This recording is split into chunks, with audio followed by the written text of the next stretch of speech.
Welcome back to Outdoors with Larry Rea on ESPN 790 AM. Brought to you proudly by Tennessee Wildlife Resource Agency, Barton Power Sports, Sportsman's Warehouse, and Best Care Home Services. Hey, good Saturday morning. Welcome to Outdoors with Larry Rea. Listen to that beautiful noise. Is this not fun? Is this not fun, Frank? It's lots of fun. It's lots of fun, Frank says out there. Listen to that. We have Steve Turpin from the Turpin Game Custom Calls over there with one of his Turpin box calls. We have Russell Ginn over there from Russell Ginn Custom Calls wearing his Pyro 1 camo from Stacy Walker. We'll throw that in. We have the legendary Charles Petrie here, who at 105 is still turkey hunting, and he's brought along his bodyguard, Ray Glass, who they're getting ready to go to Texas next weekend. You guys are always – you've been to Texas how many times, you two guys? 25 times. And that's about 200 birds. 200 birds. And does the wind blow out there? Every day. Every day. It does, doesn't it? Absolutely. Yeah, I'm coming home if we're ever out there and the wind's not blowing. You're coming home and something's going wrong. Anyway, so they're going to be heading out as we open up our season next Saturday. I will be in the woods next Saturday morning trying to kill that turkey live on the radio. I've got it all set up. I'm going to be over in McNairy County if everything goes right. And so I keep trying. I've come close before, but and, of course, this being the fourth Saturday, John Gordon from Avery is in here. Good morning, John. Morning, Larry. And then, of course, this is bonus. This is bonus Frank Barton because he was here last week, and he's in here this morning because we keep getting updates on the new store. That's right. But I'm a little out of my element today with all these turkey callers in here, but it's a lot of fun. It is fun, and one of the guys on the line right now is, when I became outdoor editor at the little newspaper in Memphis in 1988, and a lot of people think it was before that, Henry Reynolds finally retired after 44 years. And then they brought in this Pipsqueak in 1988 and said, golly, how's this guy going to last? Well, he lasted because I had connections, I had friends, and one of the first things I was told to do, he said, you need to make connections with Harold Knight and David Hale. And I think these guys, and Harold was the first one, anybody that will host not only the outdoor writer and his wife, but the outdoor writer's mother-in-law, has got to be a special person. And this man on the line with us right now is not only a legendary in the industry, but got a great heart and passion. My mother-in-law, who died about 3 years ago at the age of 93, she will never forget her trip to Cadiz, Kentucky, and Harold Knight. And Harold, you will be all forever in my heart here, buddy. And we're glad to have Harold Knight on the phone. Good morning, Harold. Good morning, Ed. It's good to be talking to y'all folks down in Memphis, Tennessee. And, you mentioned a name a while ago, Henry Reynolds. Yes, sir. I used to hunt with old Henry a lot of times. He was a knockout. He was, and you said the word right. His first name was Old. I say it was Old Henry Reynolds. That was what everybody called him. They always called me Young Larry Rea.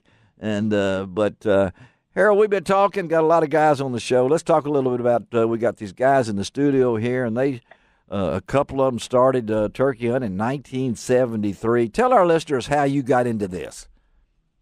Well, I was fortunate enough to be raised in Land Between the Lakes, yes, which is called now, in the Kentucky portion, and I was raised there, and we had wild turkeys ever since I can remember. Mm-hmm. And I got around a bunch of old turkey hunters, and I was so intrigued with turkey calling and turkey hunting at a young age, I couldn't get enough of it. And this was before they ever had the first season in the state of Kentucky. The first season in the state of Kentucky was in 1960. Oh, okay. And I'd already been hunting some, I have to admit, before they ever had a season with these old timers. But anyway, the first year they had a season, there was 12 turkeys killed, and I was 16 years old, and I was fortunate enough to kill one of them turkeys. But, I knew when I first started turkey hunting that it was a disease. I caught it, and I hadn't got rid of it yet.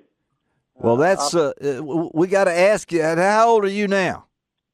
I'll be 73 April the 19th, and I've killed many a turkey on April the 19th on my birthday. That's what you need to do, and you're just a pup, man. I'm older than you are, so what? How old were you when you killed that first turkey? I was 11 years old, and this old guy took me under his wing, and he'd tell me, he said, "Now you get on this side of the road. Don't get on this side." And there wasn't any calls back in those days, Larry, worth a dime. I'd use a little peach leaf or there it is, a little friction type call, and I called a turkey up. The first one I ever called up, I missed him further than any turkey's ever been missed in the entire history. What kind of gun did you use? I had an old double barrel that didn't even have a choke in it, and one barrel wouldn't shoot. Oh my gosh! Okay, all right. That's and this is the truth, guys. And this is never in your wildest dreams. I mean, growing up and being a barber and all this and farmer, you two guys coming together, making the company in 1996. I know that Pratco stepped in. A great decision for you guys. Talk about the transition now. I just got a new vest, Harold, from Alps, and it's got 22 pockets. We've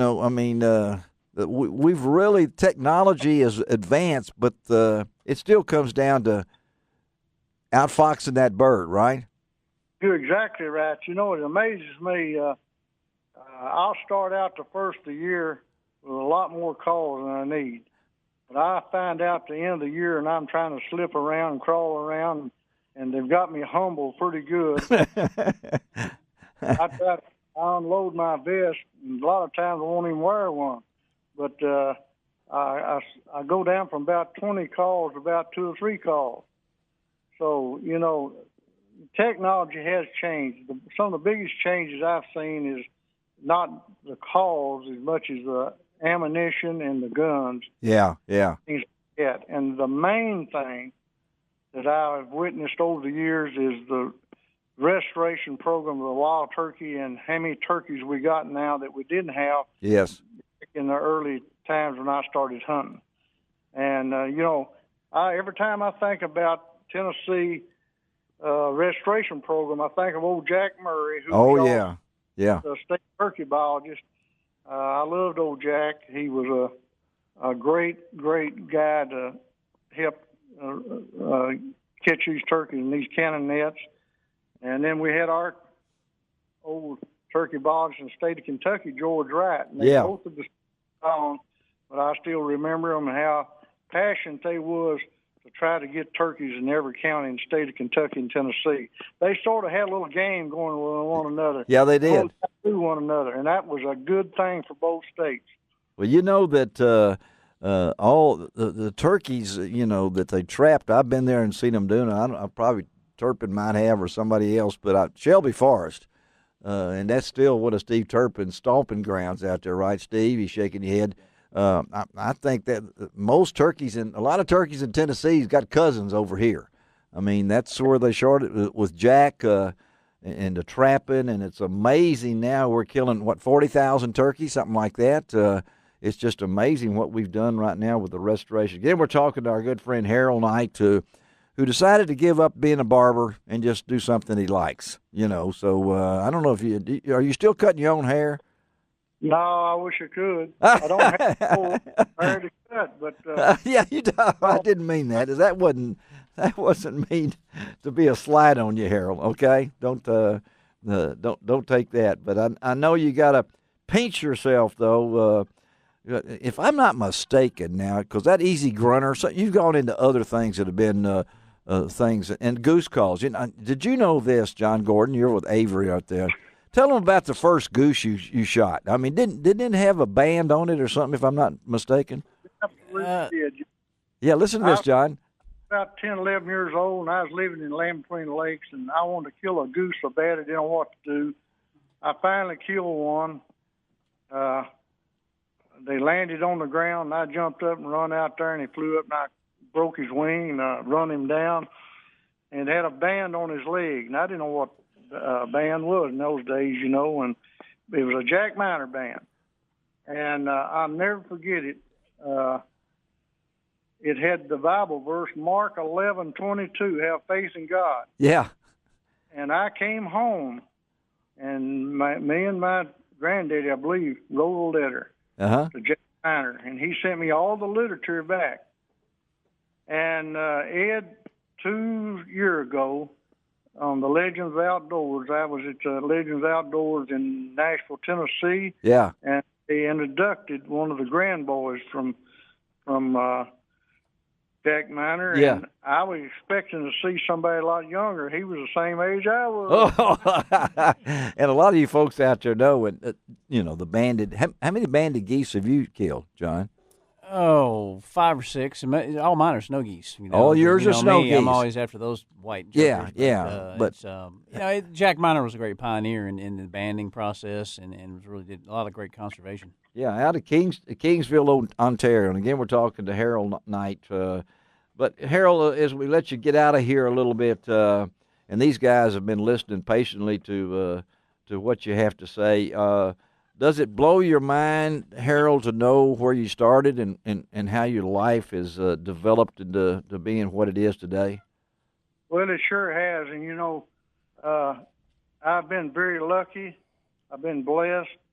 And, there's no way I can comprehend how things has changed over the years. And Dave and I both, been working together for 45 years.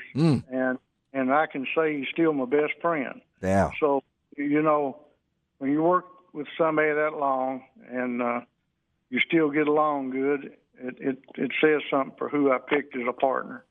And we sold out to Pradco, but we're still very much involved in the business. And I still enjoy it.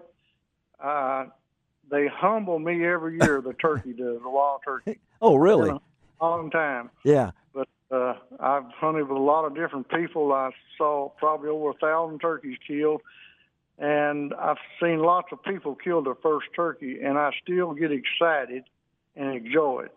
And I just thank the good Lord for that. Well, Harold Knight, thank you for taking time, buddy. Again, appreciate our friendship over the years. You tell that buddy of yours hello for me, too, and we'll stay in touch, okay? Anything I can do for you in Memphis, let us know, okay?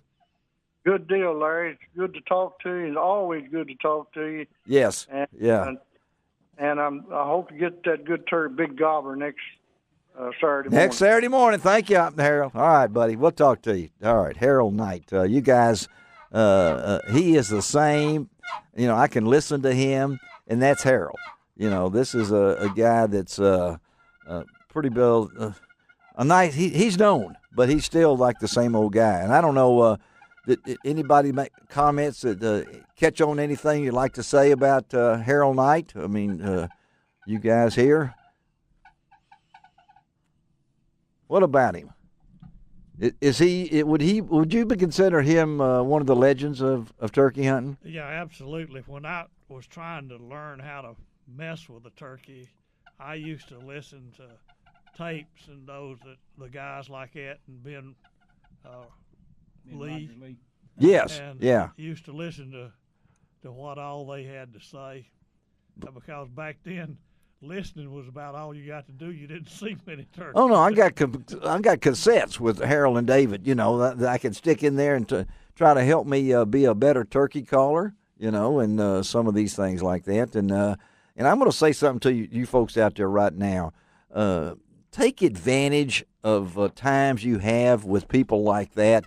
Bring a tape recorder along and listen and tape. And just listen. I went to a family reunion last weekend. I just set the tape recorder down, and my wife and her 3 brothers talked for an hour and a half. And that's, to me, when you have somebody like Harold Knight on, or some of you guys like that with your kin folks or whoever, I'm just telling you, because it does record history. And our kids today maybe not look back at history and think, everybody kills turkeys now. It's just easy to go out there and just, sit down and pop them. But there was once upon a time, think of the folks, like he said, Jack Murray. I don't know if y'all have ever heard of him. He was a turkey man in Tennessee forever. His son, Sam, is out there at the Bartlett TWRA range. Sam Murray is out there. So take advantage of this. That's why I like this show, that we can sit and talk together, and we're going to do that at the end of the show. Let's take a break now and come back, and we're going to talk to Billy Yargus.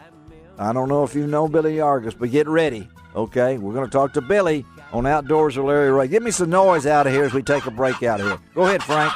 There you go. Thank you, Frank. We'll be right back.